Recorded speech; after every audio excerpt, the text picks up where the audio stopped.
നാട്ടിൽ കുറെ ആൾക്കാർക്ക് ഒരു മൈൻഡ് സെറ്റ് ഉണ്ട്, എന്ത് പറഞ്ഞാൽ ഹ്യൂജ് എമൗണ്ട് ഫീസ് കൊടുത്താൽ അത് നല്ല കോളേജാണ്. അവിടെ നിന്ന് പുറത്തു വരുന്ന സ്റ്റുഡൻസിക്ക് എന്ത് സ്കിൽ ഉണ്ടാവില്ല.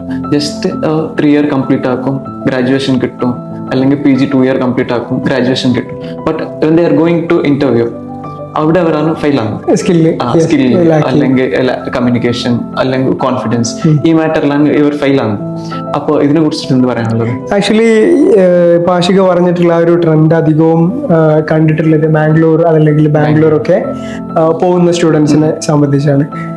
അവര് പോകുന്ന സമയത്ത് അവർക്ക് പിന്നെ നല്ല ഫീ കൊടുത്തിട്ട് കിട്ടുന്ന അഡ്മിഷൻ ലഭിക്കുന്ന കോളേജസിൽ അഡ്മിഷൻ എടുക്കുക, അവിടെ നിന്ന് സ്റ്റഡീസ് കംപ്ലീറ്റ് ചെയ്യാന്നുള്ളതായിരിക്കും അവിടെ ഒരു എയിം എന്ന് പറയുന്നത്.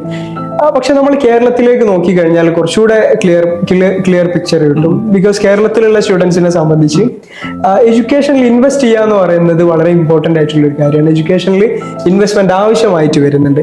പക്ഷെ അത് നമ്മൾ എവിടെയാണ് ഇൻവെസ്റ്റ് ചെയ്യുന്നത് എന്നുള്ളത് വളരെ ഇമ്പോർട്ടൻ്റ് ആണ്.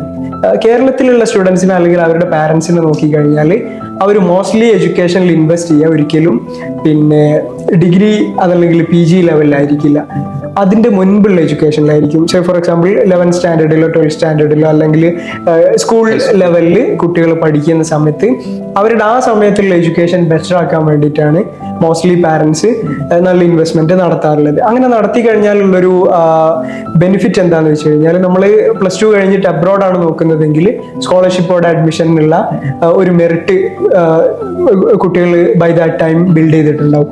ഇപ്പോൾ ഇന്ത്യയിലാണ് നോക്കുന്നതെങ്കിൽ IITs, IIMs അതല്ലെങ്കിൽ സെൻട്രൽ യൂണിവേഴ്സിറ്റീസ് ഒക്കെ പോലെയുള്ള, ഇനി അതും അല്ലെങ്കിൽ പ്രൈവറ്റ് യൂണിവേഴ്സിറ്റീസ് ആണെങ്കിലും മെറിറ്റ് ബേസിസിൽ എൻട്രൻസ് എക്സാമിനേഷൻ്റെ ഒക്കെ ബേസിസിൽ അഡ്മിഷൻ നടത്തുന്ന യൂണിവേഴ്സിറ്റീസിലേക്കായിരിക്കും അവര് പോകുന്നുണ്ടാവുക.